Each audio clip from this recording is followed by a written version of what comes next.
Hi, I'm John Dreyer. This is my SR20 Bluebird version 2.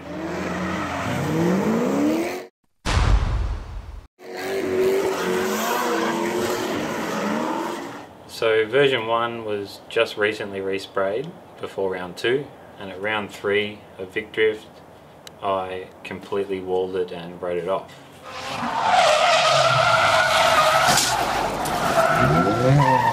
I tried a reverse entry, over-rotated and backed it into the Calder wall at the top of the bank.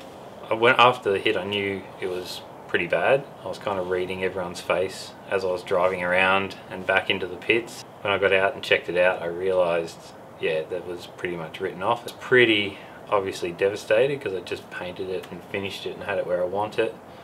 But then my wife Beck reminded me that in 6 days I had to have the car ready for MotorEx.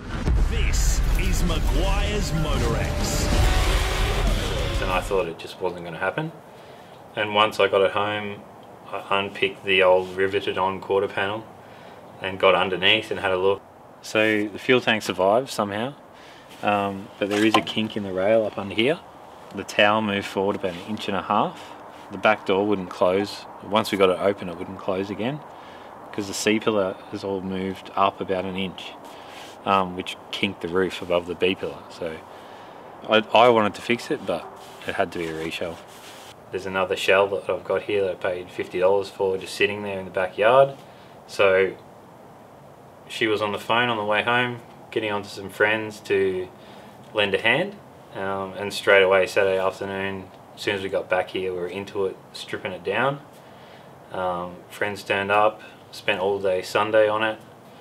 I think by Sunday night I had the new body shell over the old motor and gearbox because we just lifted it off. Took 4 of us to lift physically the old motor and gearbox off the engine and driveline basically, wheeled it out, and we'd done the same with the old car because that was a complete car. Lifted the motor and gearbox, lifted the motor down and out and carried the body off it and just swapped them over. And then Monday and Tuesday, same thing, putting it all together, swapping fuel tank, diff, interior seats, roll cage, the whole works. All the front panels we left because they had the good paint on them. And by Tuesday night at 11:30 PM, hit the key, and thanks to Sully's wiring and everyone's effort, we got it running.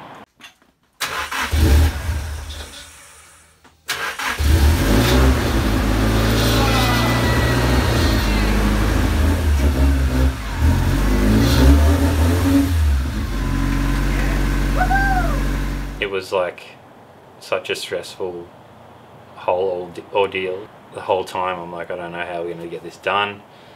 But I think there was like 17 or so friends that came around that week, or that 4 days or whatever it was. And I was just like trying to do one thing and just handing out tasks to people. Wednesday afternoon, put it on the trailer, took it to Gen Care and started painting the white on the back half and the roof. And then Thursday I had to paint the blue, and then Friday it went to Stout Automotive and they did all the bracing of the rear trailing arms and put in all the cage mounts. The whole process, I think we were pretty lucky. Like, I didn't have a single strip bolt. Everything seemed to just fall into place. The brake split up straight away. The clutch didn't need any bleeding. The tail shaft went straight in. Sully did all the wiring and plugged it in, put the battery on and hit the key, and like second attempt it fired, and I just couldn't believe it. I did a block lap outside Stout Automotive it was the first time I'd driven that shell with that setup in it, so I had to test like the brakes worked, the steering worked, there was no vibrations and all that stuff. But on that drive back into the shop I thought, wow, we've actually done it and it looks like I'm going to get there, you know, like it was pretty surreal.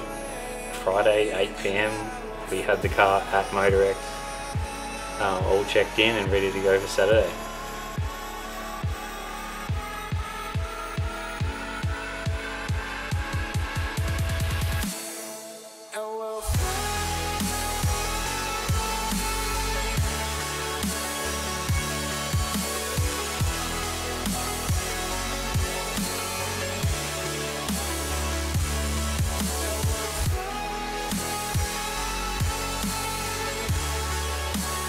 and I guess I kind of was a bit nervous the first lap out on track, but the car felt spot on, felt exactly as the other one did.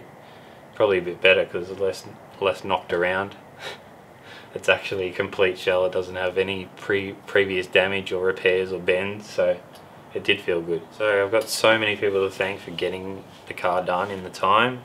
Pay, Lee, O'Sullivan, Chance, Heath, Tony, Lachlan, Chelsea, Alex, Chunga, Tom, Jesse, Josh, Mitch, Jay and Roger for letting me use the booth, and of course Beck. She was just amazing, keeping me motivated and looking after us all while we're working on the car. Really want to thank GenCare with the use of the booth to get the car here. Penrite, always giving me oils, looking after the car.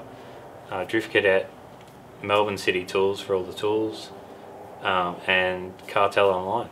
So thanks so much for your help. We did it.